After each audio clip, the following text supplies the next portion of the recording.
Bonjour Église missionnaire évangélique baptiste de l'Outaouais. Voici vos annonces pour la semaine du 14 août 2022. Tous les mardis, il y a temps de prière à 11h.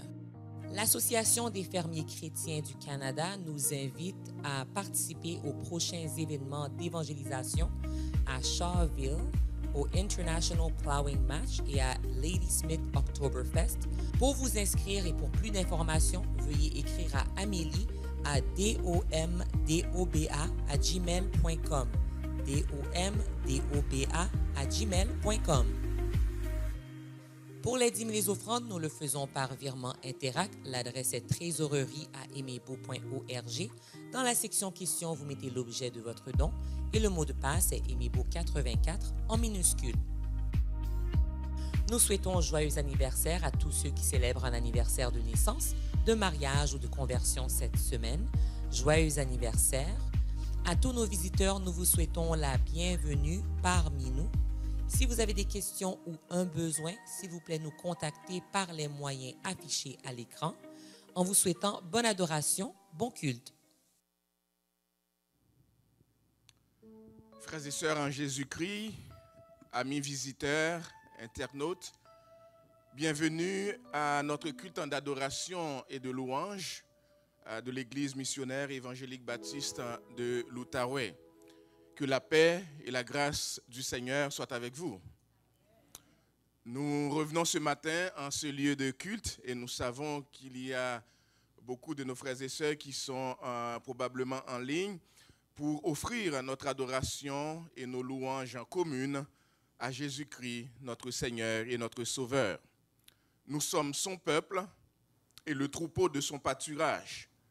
Même en marchant dans la vallée de l'ombre de la mort, même lorsque nous traversons la vallée de Baca, nous la transformons en un lieu plein de sources et la pluie la couvre aussi de sa bénédiction. C'est en fait ce que nous dit le psaume 84.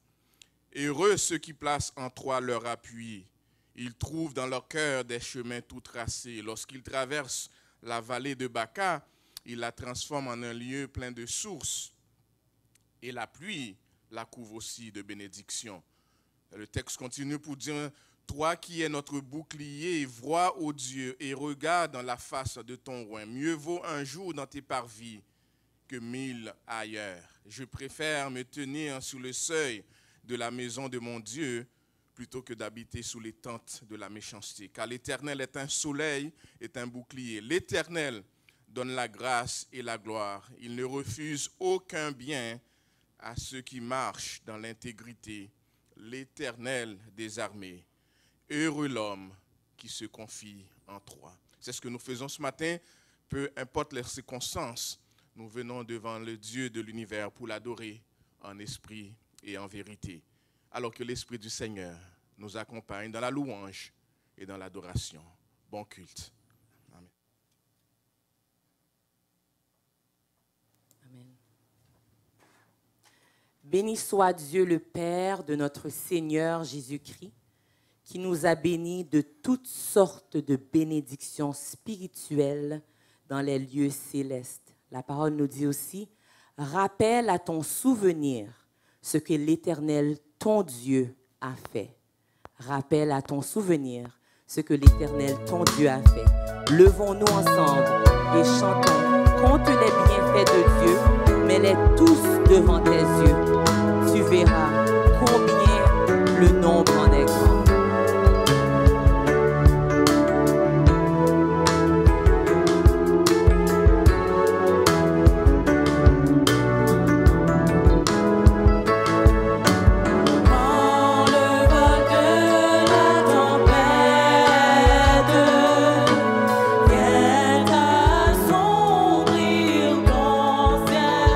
Au lieu de baisser la tête,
debout et nous lisons ensemble le psaume 92.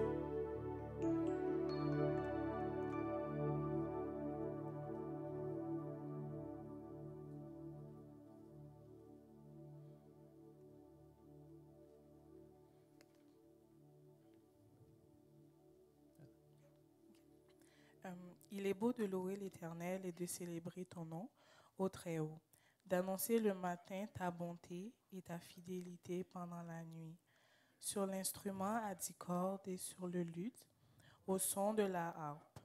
Tu me réjouis par tes œuvres, ô Éternel, et je chante avec allégresse l'œuvre de tes mains. Que tes œuvres sont grandes, ô Éternel, que tes pensées sont profondes. L'homme stupide n'y connaît rien, et l'insensé n'y prend point garde. Si les méchants croissent comme l'herbe, si tous ceux qui font le mal fleurissent, c'est pour être anéantis à jamais. Mais toi, tu es le Très-Haut, à perpétuité, ô Éternel. Car voici tes ennemis, ô Éternel. Car voici tes ennemis périssent. Tous ceux qui font le mal sont dispersés, et tu me donnes la force du buffle. Je suis arrosé avec une huile fraîche. Mon œil se plaît à contempler mes ennemis et mon oreille à étendre mes méchants adversaires. Les justes croissent comme le palmier. Ils s'élèvent comme le cendre du Liban. Plantés dans la maison de l'Éternel, ils prospèrent dans les parvis de notre Dieu. Ils portent encore des fruits dans la vieillesse. Ils sont pleins de sève et verdoyants. Pour que l'Éternel est juste, il est mon rocher et il n'y a point d'iniquité. Amen. Amen. Que la grâce et la paix vous soient multipliées par la connaissance de Dieu et de Jésus notre Seigneur.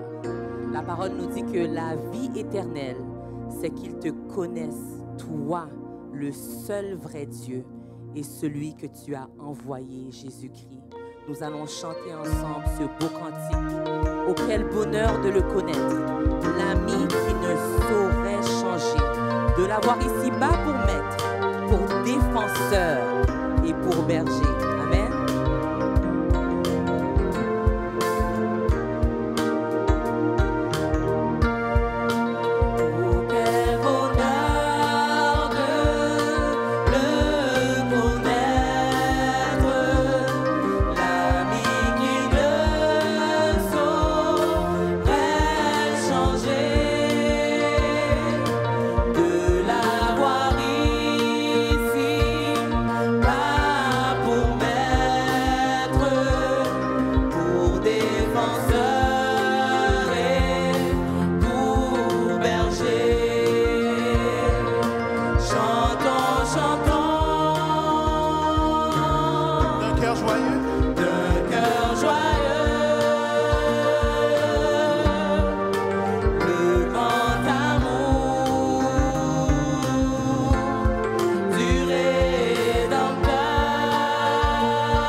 Sauva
ne manquerai de rien.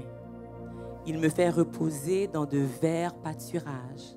Il me dirige près des eaux paisibles. Il restaure mon âme.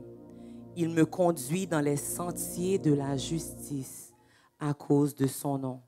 Le prochain chant dit, il me conduit, il me conduit. Désormais, pour lui, je veux vivre. Brebis fidèle, je veux suivre. Le bon berger qui me conduit.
dans le Seigneur.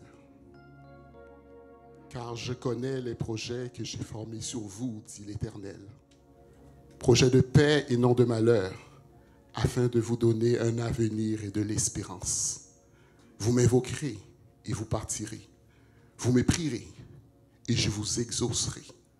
Vous me chercherez et vous me trouverez, si vous me cherchez de tout votre cœur. Père éternel, nous te rendons grâce ce matin pour ce privilège que tu nous donnes de venir à tes pieds. Privilège car tu t'es révélé lorsque nous étions éloignés.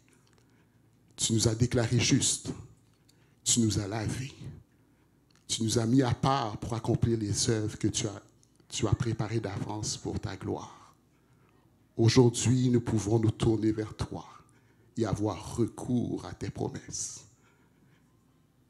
En ton Fils Jésus-Christ, nous avons une espérance véritable.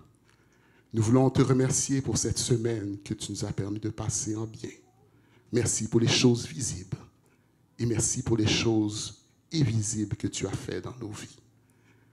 Nous voulons aussi te remercier pour les événements que nous n'avons pas compris. Reconnaissant ici ta souveraineté sur toutes choses et sachant que tu fais tout concourir pour notre bien.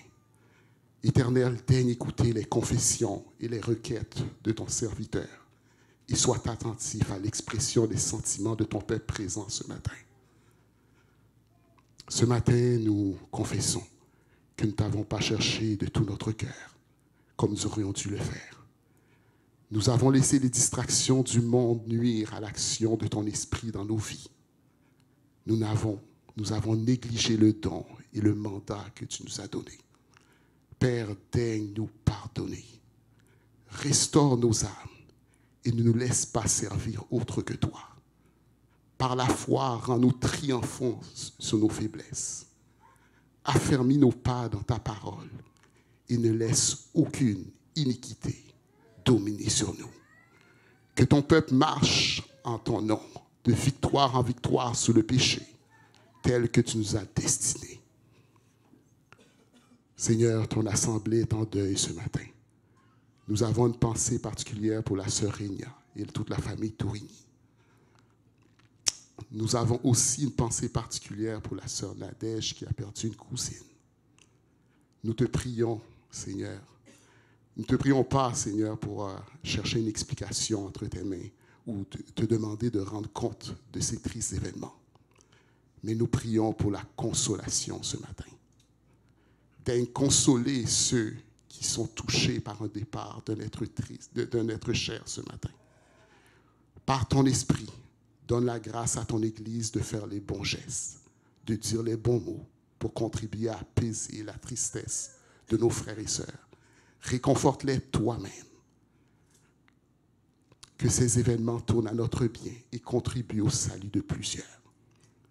Merci pour ceux que tu as guéris de la maladie, notamment de la COVID-19 dont l'Église a été particulièrement touchée ces temps-ci.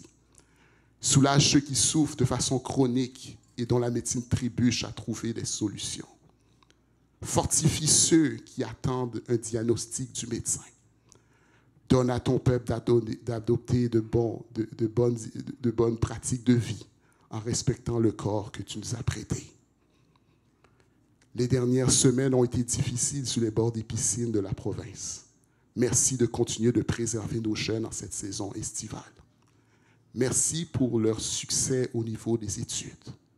Merci pour les portes du travail que tu as ouvertes pour plusieurs d'entre eux.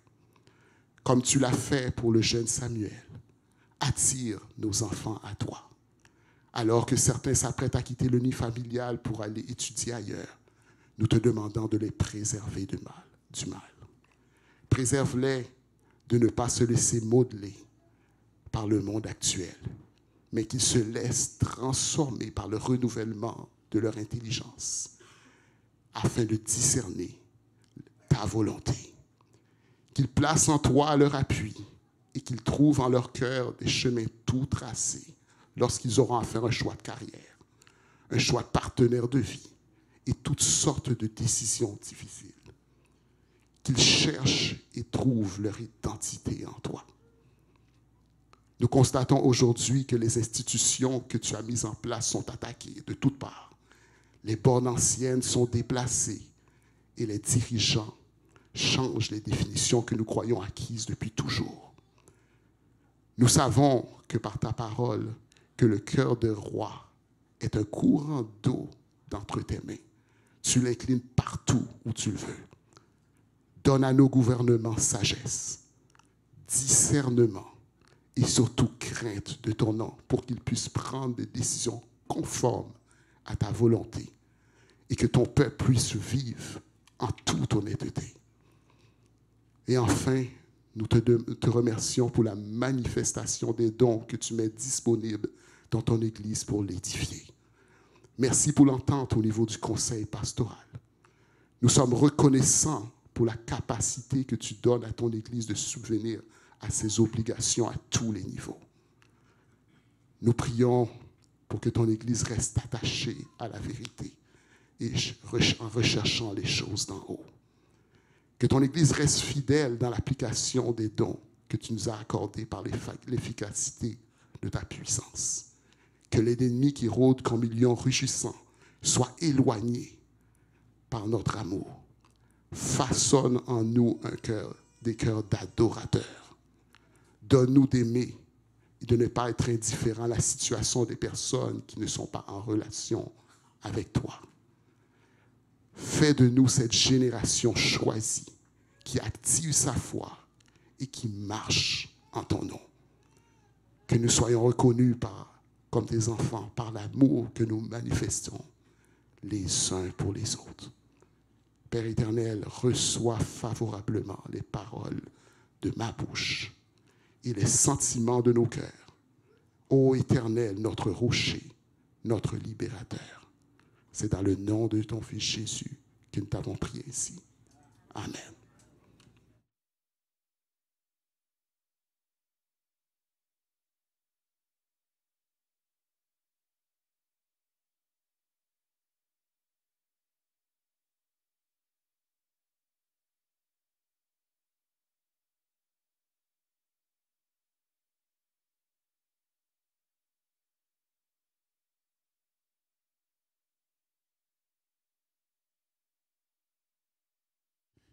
Que la paix et la grâce de Dieu soient avec vous.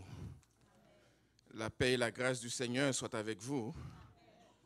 Juste avant d'ouvrir la parole pour aller dans l'enseignement ce matin, j'aimerais juste faire quelques annonces supplémentaires pour vous dire que nous sommes encore en train de confirmer les choses, mais les funérailles de notre frère Claude devrait avoir lieu samedi le 27 août et les funérailles seront précédées par une exposition qui aura lieu le vendredi le 26 de 18h à 21h. Et tout ça, ça va avoir lieu à la coopérative funéraire de l'Outaouais qui se trouve au 750 boulevard Maloney. Évidemment, d'ici le 27, vous allez entendre d'autres annonces qui vont confirmer et préciser des choses.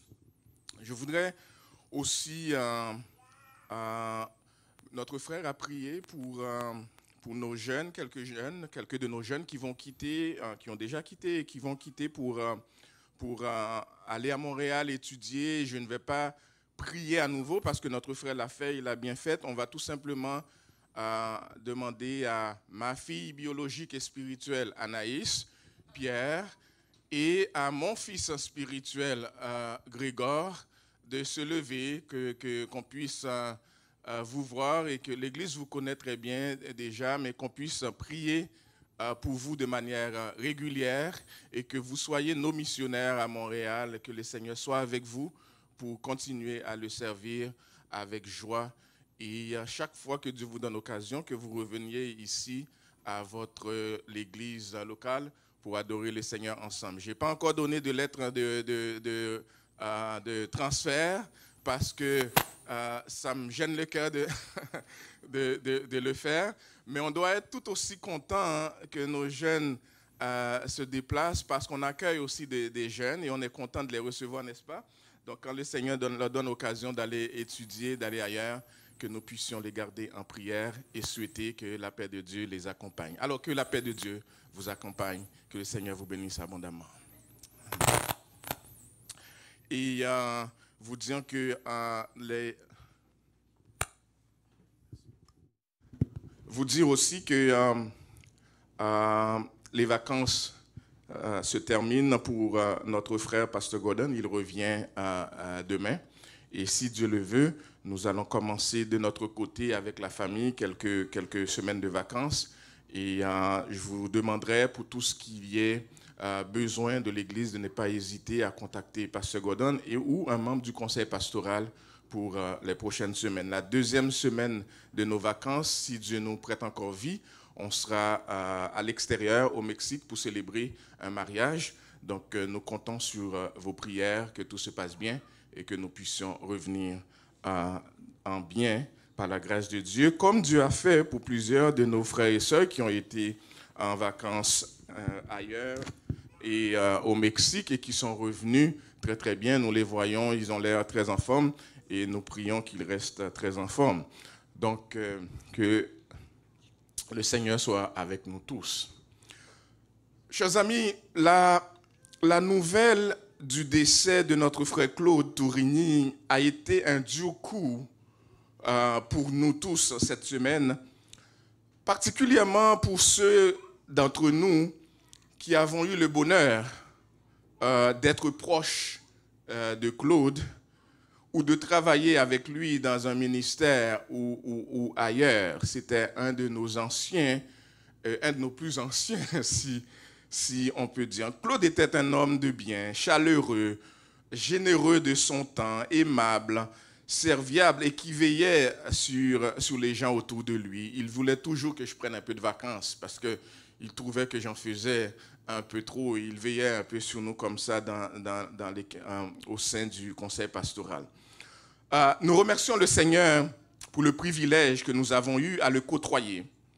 Et nous profitons de l'occasion pour présenter au nom de l'Église nos condoléances à notre bien-aimée sœur Rénia, les familles Rochelin, les familles Tourigny et toute autre famille affectée par le départ de notre frère. Nous profitons également de l'occasion pour présenter toutes nos sympathies et condoléances à notre sœur Nadège et sa famille qui, eux aussi, vivent aussi le deuil d'un de leurs êtres chers. Que Dieu les réconforte et les console. C'est un peu ça la vie de l'Église. Hein? Il y en a, Dieu appelle à lui certaines personnes, Dieu envoie des nouveaux, Dieu donne naissance, il y en a qui nous dévancent, il y en a d'autres qu'on va retrouver et qu'on respecte la souveraineté de Dieu et qu'on continue à l'adorer. Cependant, ces nouvelles de décès qui nous touchent si directement nous ont poussé à laisser de côté, peut-être pour aujourd'hui et les prochaines fois, pour notre série de prédications sur le sermon sur la montagne, pour aborder un autre sujet ce matin. Un autre sujet qui est toujours lié au caractère du disciple, mais qui est le suivant, la perspective biblique de la mort. La perspective biblique de la mort. Si vous posez la question « Que se passe-t-il quand on meurt ?» Alors, la réponse biblique est la suivante. Les morts en Christ ressusciteront impérissables. Les morts en Christ ressusciteront pour l'éternité.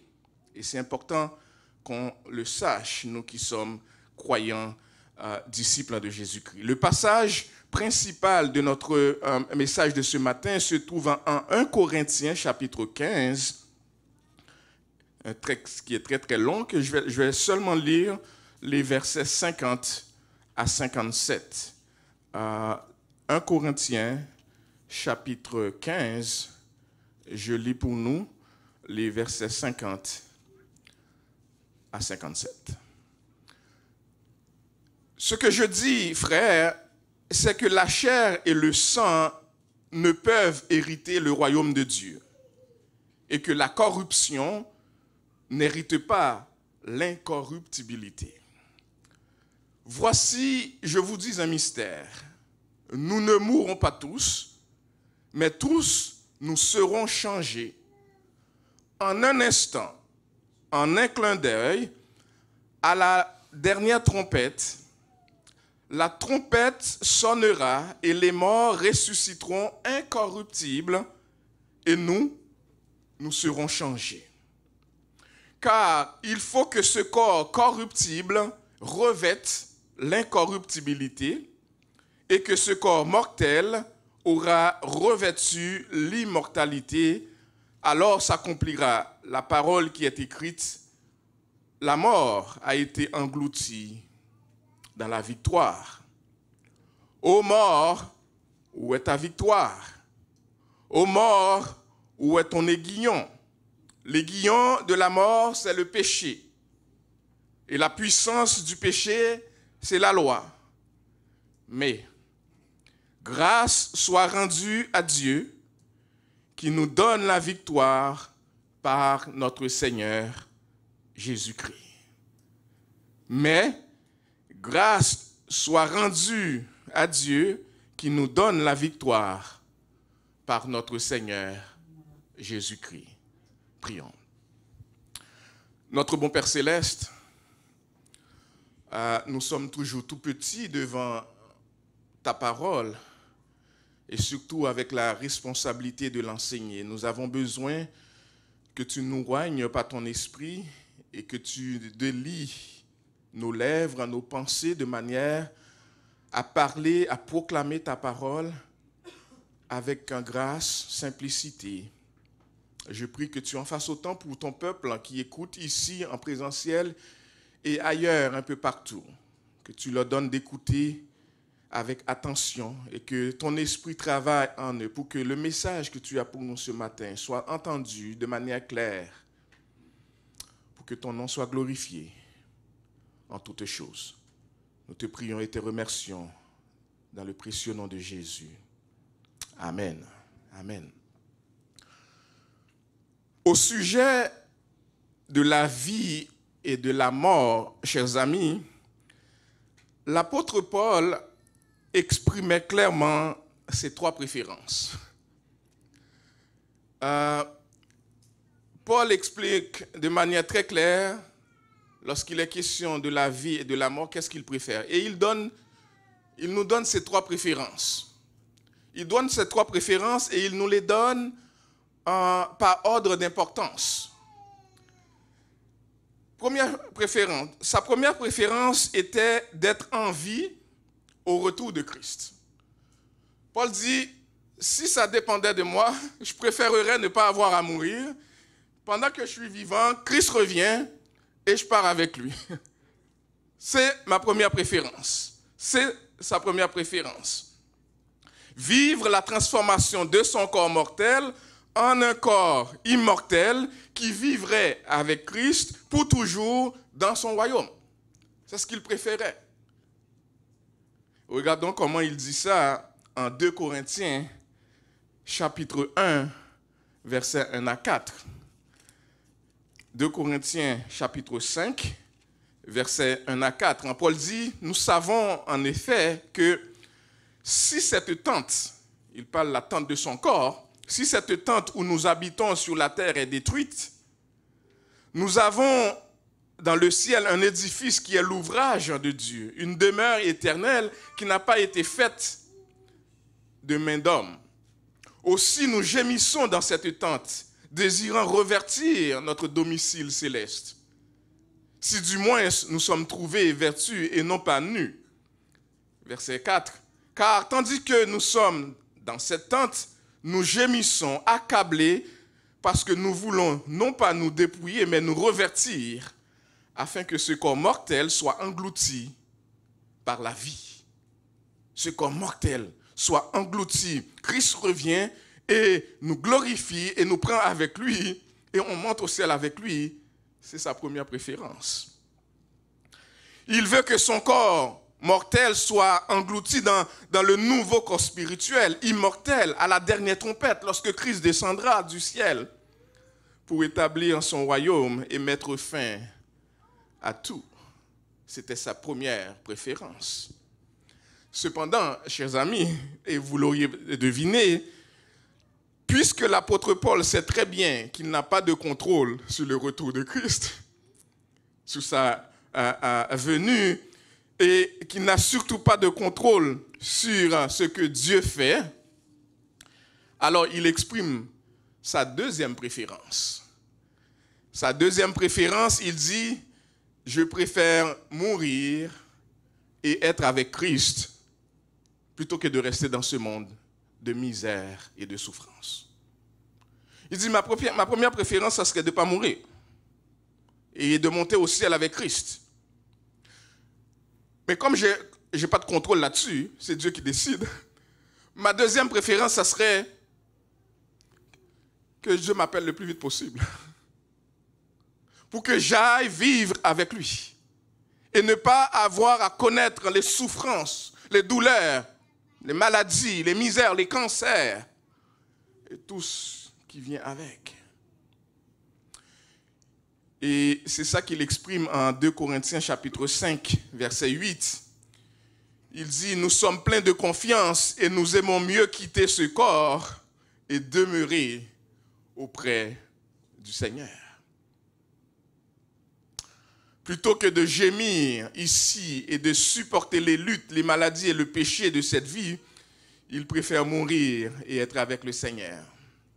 Vous savez, c'est ce même Paul qui a dit, car Christ est ma vie, la mort m'est un gain. La mort m'est un gain. Aussi, sa deuxième préférence est, pour le dire à la manière d'un serviteur de Christ, John Piper, si Dieu veut que le Christ en soit retardé, c'est un peu ça que Paul dit, si Dieu veut que le Christ soit retardé, et ça a été le cas pour Paul d'ailleurs, alors Paul préfère aller pour être avec lui. Si le Christ ne vient pas encore pour être avec nous, même s'il doit être dépouillé de son corps, il préfère cela. Mais Paul a une troisième préférence. Paul dit, la troisième préférence est que si Dieu le veut, et si c'est mieux pour le peuple de Dieu et pour la gloire de Christ, Paul dit, je suis prêt à rester sur la terre et à marcher autant de temps que Dieu le veut. Autant de temps que Dieu le veut. Paul dit, la troisième préférence, c'est ma dernière. Mais je dois me soumettre à la volonté de Dieu. Si Dieu veut que je vive encore un certain nombre de temps, et que pendant ce laps de temps, il veut que je mette ce temps à son service pour servir son peuple et pour glorifier son nom, eh bien, je veux consacrer ma vie à faire cela. Je consacrer ma vie à faire cela. Il est prêt à accepter que sa deuxième préférence ne se concrétise pas, reporter l'intimité profonde avec son Seigneur et son Sauveur pour se soumettre à sa volonté. Paul dit, en fait c'est ça qu'il dit en 2 Corinthiens 5, versets 6 à 7, il dit, nous sommes donc toujours pleins de confiance et nous savons qu'en demeurant dans ce corps, nous demeurons loin du Seigneur, car nous marchons par la foi et non par la vue.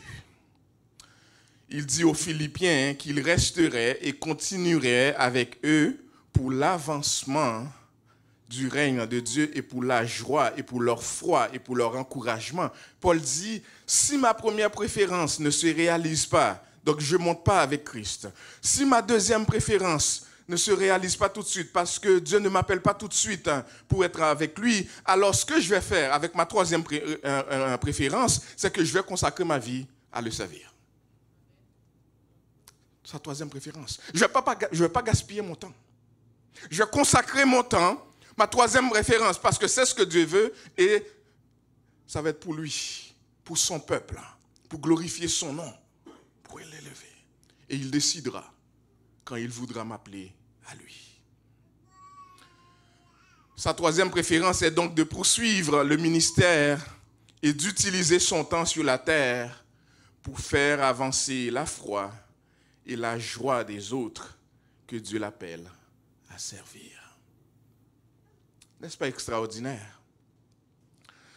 Mais j'aimerais quand même, chers amis, m'arrêter ici et interpeller les chrétiens d'Emebo, ici en présentiel, mais aussi vous qui m'écoutez en ligne, pour vous encourager à apprendre de la manière de faire les choses de la part de l'apôtre de Jésus-Christ. Paul présente devant Dieu ses préférences, mais il reconnaît que c'est la volonté de Dieu qui se fait. Paul se présente devant Dieu, il dit, voici mes préférences, Seigneur, mais je me soumets à ta souveraineté. Je me soumets à ton autorité. Voici cet homme en Christ qui fut ravi jusqu'au 3e ciel. Si ce fut dans son corps, je ne le sais. Si ce fut hors de son corps, je ne le sais. Dieu le sait, c'est lui qui le dit en 2 Corinthiens 12, verset 2. Qui s'en remettait à la volonté de Dieu, à sa souveraineté dans tout ce qu'il fait. Et en faisant cela, il a agi quasiment comme son maître, comme Jésus-Christ, qui se soumet à son Père dans tout ce que Jésus faisait. Jésus disait, ma nourriture est de faire la volonté de Dieu, de celui qui m'a envoyé, et d'accomplir son œuvre. Jésus-Christ ajoutait en Jean chapitre 6, verset 38, « Car je suis descendu du ciel pour faire non ma volonté, mais la volonté de celui qui m'a envoyé. » Vous vous rappelez, chers amis, lorsque les disciples de Jésus lui ont demandé « Enseigne-nous à prier ». Vous vous rappelez qu'est-ce que Jésus leur avait dit? Parmi les premières choses, Jésus leur a dit « Notre Père qui es aux cieux, que ta volonté soit faite. » Jésus qui s'adresse à son Père qui dit « Notre Père, voici comment, lorsque vous priez Dieu, voici comment vous devez le prier. Notre Père qui es aux cieux, que ton nom soit sanctifié, que ton règne vienne, que ta volonté soit faite. » Alors, écoutez bien, chers amis, si les apôtres de Jésus-Christ se soumettent à la souveraineté de Dieu, si Jésus lui-même se soumet à son propre Père et à sa souveraineté, je ne peux pas comprendre et je ne sais pas de quelle arrogance quelqu'un peut dire qu'il ne faut, lorsqu'on vient devant Dieu, il faut demander quelque chose avec fermeté et avec courage, et puis il faut le réclamer et demander à Dieu de le faire, sinon on ne va pas avoir de réponse, comme si on pouvait commander Dieu, et oubliant que c'est Dieu qui est souverain et autoritaire, et c'est seulement lui qui décide, en son temps. Et ces gens viennent à nous dire, c'est parce qu'on manque de foi, parce que si on demandait à Dieu, fais ceci, et on le demandait avec force, et on forçait Dieu à le faire, il le ferait. Comme si c'était moi qui était Dieu et Dieu qui était moi. La parole de Dieu nous dit, Dieu est souverain. Il décide. Et que sa volonté soit faite sur la terre comme au ciel. Et si j'avais à décider, si j'avais à me soumettre à quelqu'un, je préfère me soumettre à ce que Christ dit, plutôt que ce que quelqu'un d'autre dit, peu importe ce que ce quelqu'un-là soit. Je ne peux pas me soumettre à d'autres personnes, qui que ce soit, sinon à l'autorité de la parole. Et je prie que dans le langage de la prière, chrétien d'Emebo, vous vous conformiez. Vous ne commandiez pas à Dieu qu'est-ce qu'il doit faire. Vous venez devant Dieu comme des enfants et reconnaissant qu'il a toute autorité, toute souveraineté. C'est lui qui décide des choses. Et lorsqu'il décide d'appeler quelqu'un à lui, peu importe son âge, c'est son droit le plus libre. Vous savez qu'est-ce que la Bible nous dit? Avant qu'aucun d'entre nous naisse, Dieu savait déjà le nombre de jours qui nous étaient comptés. Dieu n'est pas surpris lorsque la mort arrive. Il nous avait déjà destiné un nombre de jours. Certains d'entre nous vont partir plus jeunes, que cela n'arrive pas. Mais ce n'est pas moi qui décide. Certains d'entre nous vont partir plus vieux. Mais que la volonté de Dieu soit faite. Ce n'est pas nous qui décidons. En fait, ce n'est pas nous qui sommes Dieu. C'est Dieu qui est Dieu. Alors, fin de parenthèse, puisque c'était une parenthèse. Posons-nous plutôt une autre question. Si Paul a ses préférences au niveau de la vie et de la mort, et puis il finit par dire, Seigneur, si tu veux que je reste sur cette terre, alors ma vie, ça serait pour glorifier ton Saint-Nom et pour te servir et pour servir ton peuple. Alors la question pour vous ce matin, c'est qu'en est-il de vous? Qu'en est-il de vous? Est-ce que vous avez-vous l'esprit fixé sur les choses d'en haut, comme Paul? Voyez-vous comment Paul a été en ordre d'importance? Il dit, en fait, moi, j'aimerais ça monter avec Christ. Mais si je ne peux pas monter avec lui, j'aimerais ça aller le rejoindre le plus vite possible. Mais si je ne peux pas aller le rejoindre, je vais tout simplement le servir ici-bas. Peu importe les défis qui seront devant nous. Peu importe les défis. Vivons-nous comme si notre citoyenneté était au ciel et attendons-nous avec patience le retour du Sauveur? Ou nous sommes tellement bien dans ce que nous possédons ici-bas que nous ne voulons pas entendre parler de la mort. Ça nous fait peur. Et nous ne voulons pas laisser. C'est comme si on voudrait tellement pouvoir jouer tout ce qu'on a avant, mais on ne comprend pas qu'est-ce qui nous attend dans l'éternité céleste. Au point qu'on a peur de la mort.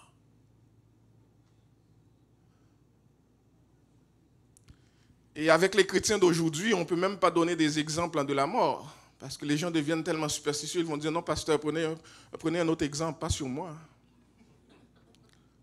Comme si, parce que je donne un exemple de mort, la personne va mourir. Avons-nous l'impression que la mort serait plus un gain qu'une perte? C'est ça que Paul dit. Pour moi, la mort est un gain. Faites juste y penser, chers amis. Si vraiment c'est Christ dans notre trésor, imaginez, le temps viendra où on sera en sa présence.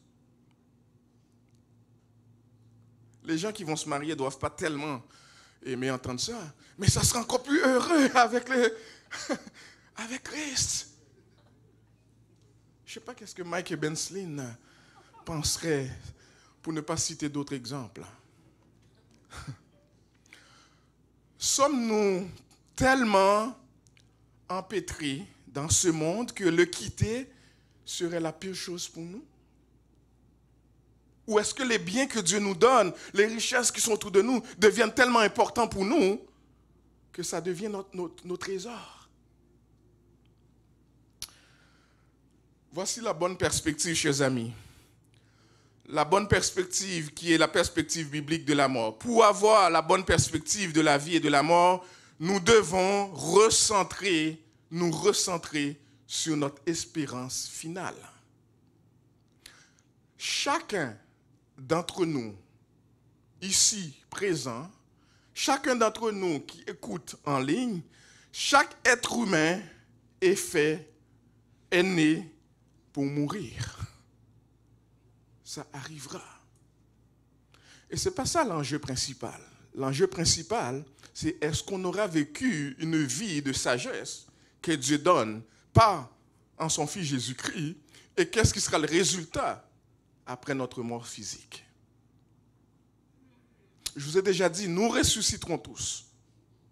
Mais certains pour la vie éternelle avec Christ et d'autres pour l'enfer. Pour l'enfer éternel. Sans Christ. Si nous avons peur de la mort, c'est peut-être parce que nous ne savons pas ce qui nous attend après la mort pour pouvoir l'apprécier à sa juste valeur. En effet, pour le croyant en Jésus-Christ, mourir est un gain. Être absent du corps mortel, c'est aller dans la maison du Seigneur et retrouver le corps immortel. Un corps qui ne pourra plus flétrir. Un corps qui ne pourra plus subir, connaître de maladies. Un corps glorifié devant Christ. Et voici le réconfort offert par Paul aux croyants de Thessalonique lorsque l'église de Thessalonique a perdu des croyants parmi eux. En 1 Thessaloniciens 4, verset 15, lorsque cette église-là était affectée par des départs des gens qui étaient décédés, et Paul était au courant de cela, il écrivait et il encourageait, il voulait réconforter le peuple de Dieu là-bas. Il leur dit ceci: en effet, voici en effet ce que nous devons, ce que nous vous déclarons d'après la parole du Seigneur. Nous les vivants, restés pour l'avènement du Seigneur, nous ne devancerons pas ceux qui sont morts. Nous ne devancerons pas ceux qui sont morts. Paul est en train de nous dire, si nous ne passerons pas par la mort, si Christ revient avant que nous soyons morts, les chrétiens, les disciples de Jésus qui sont morts avant nous vont avoir un privilège que nous n'aurons pas. Ils vont ressusciter d'abord pour voir Jésus avant que nous montions avec Christ. C'est extraordinaire. Nous ne les devancerons pas. Non, eux d'abord vont être ressuscités. Puis après ça, Christ, si nous sommes encore vivants, nous appellera à lui. Il les réconfortait en leur rappelant qu'ils seraient ressuscités corporellement d'entre les morts, à temps pour participer physiquement à la venue de Christ. Ils verront Christ revenir. Nous ne les précéderons pas, nous ne les devancerons pas, car ils ressusciteront les premiers. Ils seront ressuscités. Les morts en Christ ressuscitent. Et c'est ça notre espoir, chers amis. C'est notre espoir. Nous n'avons pas de contrôle sur la mort. Mais nous avons la confiance que ceux qui meurent en Christ ressusciteront. Moi qui vous parle aujourd'hui de la mort, peut-être qu'un jour vous parlerez de moi dans le passé. Mais pas peut-être. Un jour vous parlerez de moi, certains d'entre vous, vous parlerez de moi dans le passé en disant, Pasteur Arsène, des fois, était gentil.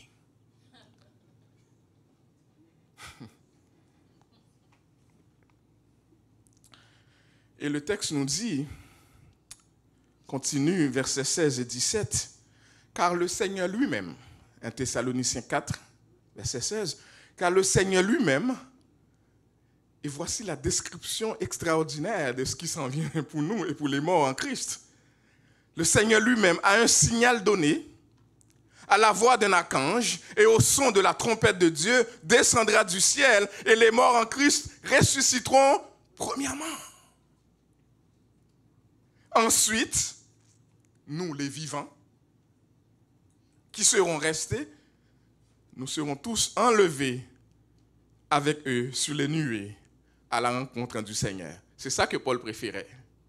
Être encore vivant, puis monter avec lui, ne pas avoir passé par la mort. Mais ce n'est pas tout le monde qui vivra cela. Dieu appellera certaines personnes pour nous devancer, mais il y a un cachet spécial qui les attend. Au retour de Christ, ils le verront avant nous, qui seront vivants. Et si Christ devait revenir aujourd'hui, ce que la Bible nous dit, c'est que Claude le verra avant nous.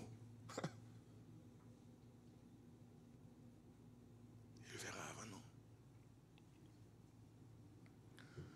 Chers amis, c'est bien cela notre espoir, d'être avec le Christ ressuscité, avec un corps semblable à son corps glorieux. Comme pour notre Sauveur, comme pour notre Seigneur, les disciples de Jésus-Christ ressusciteront impérissables, ressusciteront éternels. Et c'est cette description, chers amis, la description de cet événement que nous trouvons en 1 Corinthiens chapitre 15, verset 50 à chapitre 15 au complet, mais dont nous avons lu les versets 50 à 57. Notre passage. Et regardez rapidement avec moi la séquence que Paul nous décrit. 1 Corinthiens, chapitre 15. Regardez la séquence. Comment Paul nous le dit. Verset 50.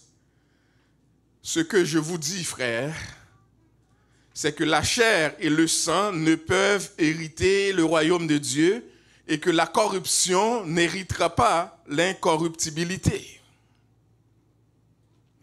Qu'est-ce que cela signifie? Paul nous dit que la nature humaine, telle que nous la connaissons, telle que nous sommes, cette nature mortelle, cette nature périssable, cette nature souillée par le péché, cette nature en décomposition, cette nature couverte de maladies, cette nature couverte, corrompue par les cancers et toutes sortes de maladies, cette nature fragile et temporaire ne sera pas assez bien pour monter comme ça au ciel. Il va se produire quelque chose de particulier avant que nous montions et aller dans la gloire avec Christ. En un instant, en un clin d'œil, Christ va intervenir pour nous transformer de corps mortel à corps immortel. C'est ce qu'on appelle la glorification. En un instant, il va nous changer. Et qu'est-ce qu'on va avoir à la place? On va avoir à la place un corps éternel, durable, inébranlable, indestructible, impérissable, où il n'y a plus de mort, plus de maladie, plus de souffrance, plus de chicane.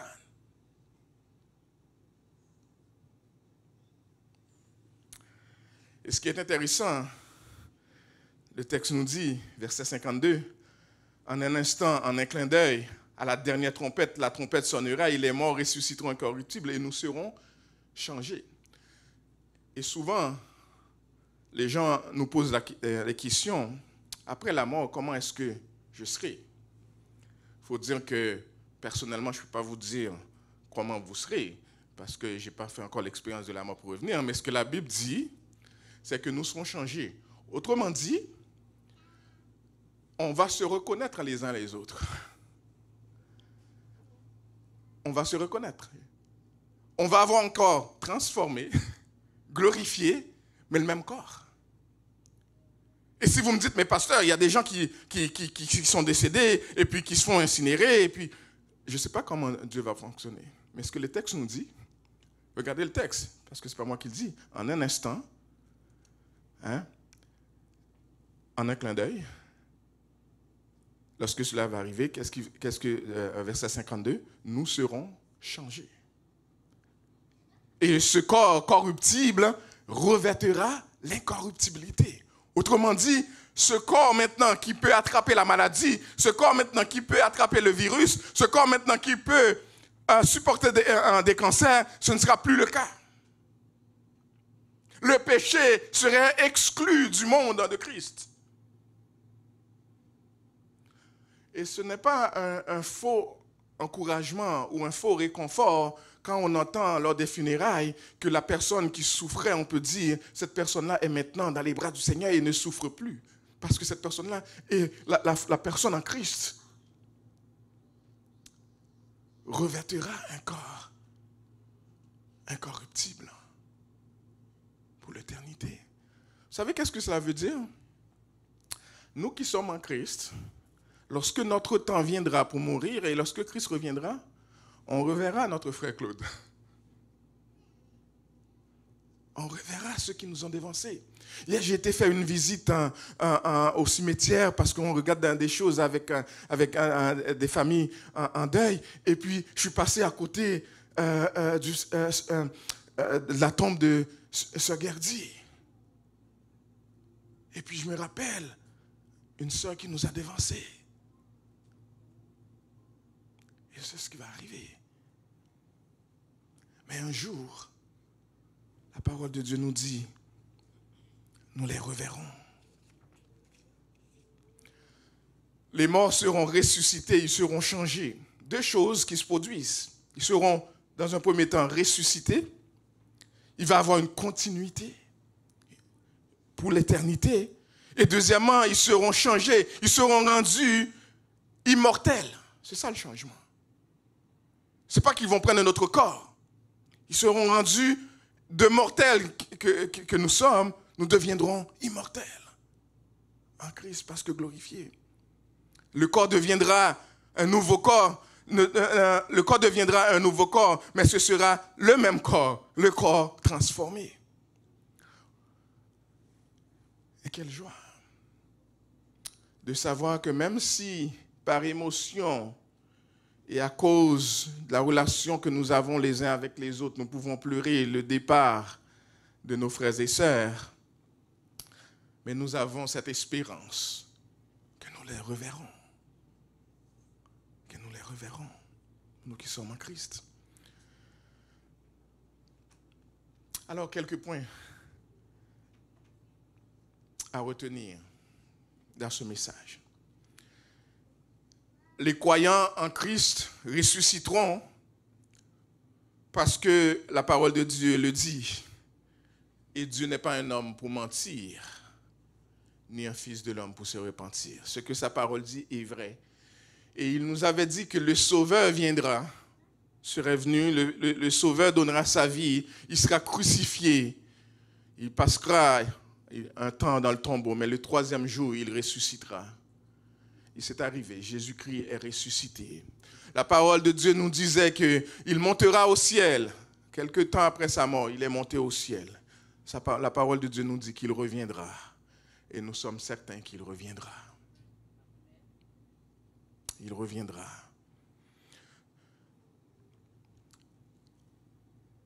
Les morts en Christ ressusciteront parce que Dieu va honorer son Fils, l'œuvre de son Fils. Jésus-Christ est venu donner sa vie et ressusciter pour que ceux qui meurent en lui ressuscitent aussi.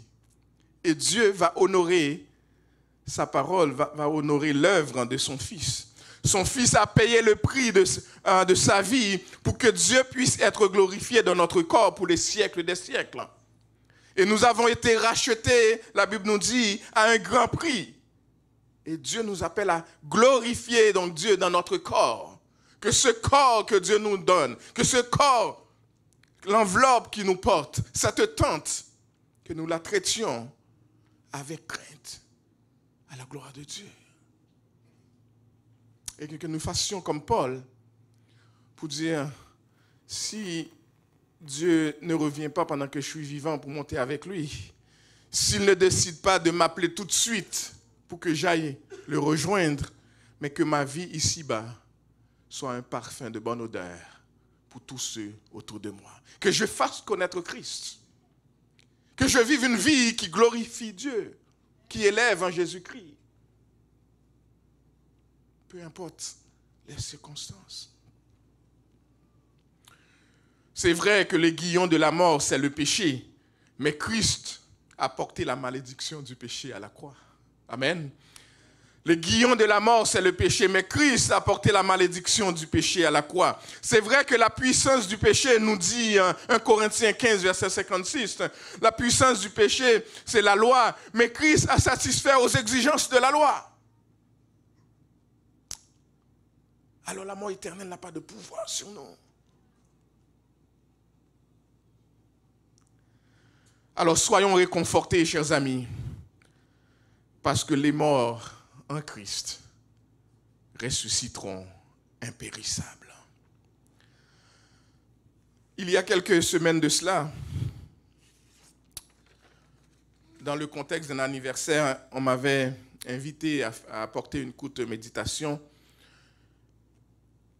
et j'ai lu le texte qui se trouvait dans Psaume 90, le verset 12, pour les gens qui écoutaient, qui étaient présents cette journée-là. J'ai lu le verset 12 qui dit ceci, Psaume 90, verset 12, qui dit « Seigneur, enseigne-nous à bien compter nos jours, afin que nous appliquions notre cœur à la sagesse. Seigneur, enseigne-nous à bien compter nos jours, afin que nous appliquions notre cœur à la sagesse. Est-ce qu'il y a quelqu'un ici qui sait quand est-ce que Dieu va l'appeler? Va le rappeler à lui? Non. Personne ne le sait. La requête de Moïse, enseigne-nous à bien compter nos jours, signifie que nous avons besoin que Dieu nous fasse comprendre que la vie est courte, ici-bas. Nous avons besoin de nous rappeler continuellement que la vie que nous vivons ici-bas est courte. Et parce que nous savons que la vie ici-bas est courte, nous avons besoin que Dieu nous donne de la sagesse pour vivre en sachant que la vie ici-bas est courte. Et cette révélation de la sagesse, pour savoir que la vie est courte, va nous appeler à nous rappeler que, comparé à l'éternité qui nous attend, même si nous devrions vivre 150 ans ici-bas, qu'est-ce que cela représente par rapport à l'éternité? Mais plus que cela, où est-ce que je vais passer cette éternité? Quel compte je vais rendre à Dieu pour le temps qu'il m'avait appelé à vivre ici-bas? Est-ce que j'ai passé tout mon temps à chercher la richesse et le plaisir et la réputation et la gloire? Ou est-ce que j'ai placé ma foi en Christ et je l'ai servi toute ma vie? Pour qu'au dernier jour, ils disent, viens, bon et fidèle serviteur. Ceux qui ont appris à bien compter leurs jours ne passent pas leur temps à chercher seulement de la richesse. Je ne vous dis pas de ne pas travailler. Mais ils demandent à Dieu de la sagesse pour que chaque jour de leur vie, ils vivent une vie qui glorifie Dieu. Lorsque nous apprenons à compter nos jours avec sagesse, nous voyons chaque jour que Dieu nous donne comme une occasion précieuse de glorifier son nom. Et qu'il en soit ainsi pour chacun d'entre nous. Et que chaque personne puisse dire,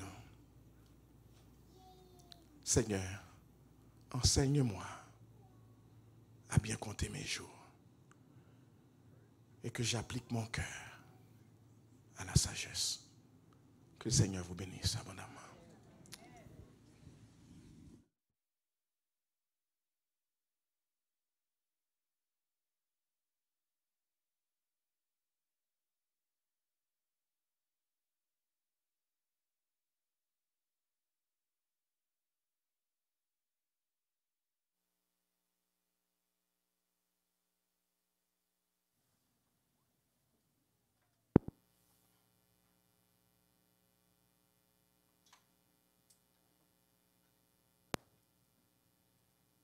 Amen. Levons-nous ensemble. Nous allons chanter un chant qui dit « Mon Dieu est si bon, il prend bien soin de moi. Ce Dieu si fidèle, sais-tu qu'il pense à toi? Il voudrait t'aider dans tes difficultés. Il faut que tu viennes à lui tel que tu es. »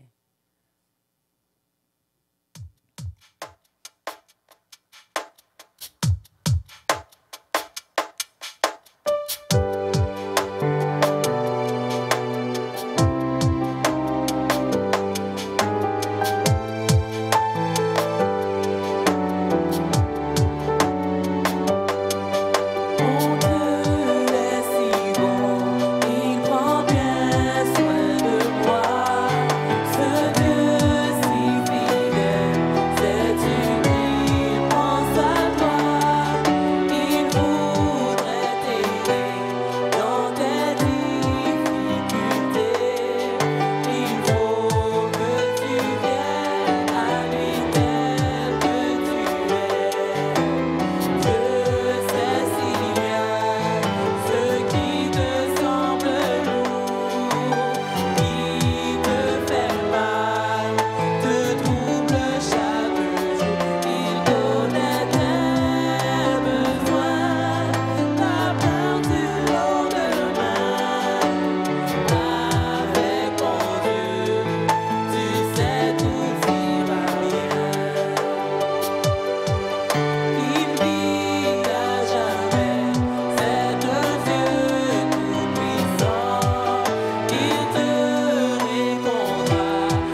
J'espère que vous me donnerez l'occasion de vous saluer à la porte avant de quitter. Je ne vous verrai pas dans les prochaines semaines. Si Dieu le veut, on va partir pour quelques semaines de vacances, comme je l'ai mentionné. Mais je vous remets au bon soin du Saint-Esprit qui saura prendre soin de vous et l'équipe pastorale que Dieu utilisera pour veiller sur vous. Notre bon Père Céleste, je te remets sur ton peuple pour que là où nous-mêmes nous ne serons pas présents pour les servir, nous savons que ton Saint-Esprit veillera et tu interviendras pour agir pour le bien de ton peuple. Nous les remettons à tes soins et nous savons que tu les aimes beaucoup plus que nous pouvons les aimer. Et que ta main bénie soit sur chacun d'eux, ici présent comme en présentiel, comme en ligne. Que ta grâce soit avec chacun d'eux. Et que la paix et la grâce de notre Seigneur et Sauveur Jésus-Christ, l'amour du Dieu le Père, la douce et intime communion de l'Esprit Saint, reste et demeure avec chacun d'entre nous, dès maintenant et à jamais. Allez dans la paix du Seigneur.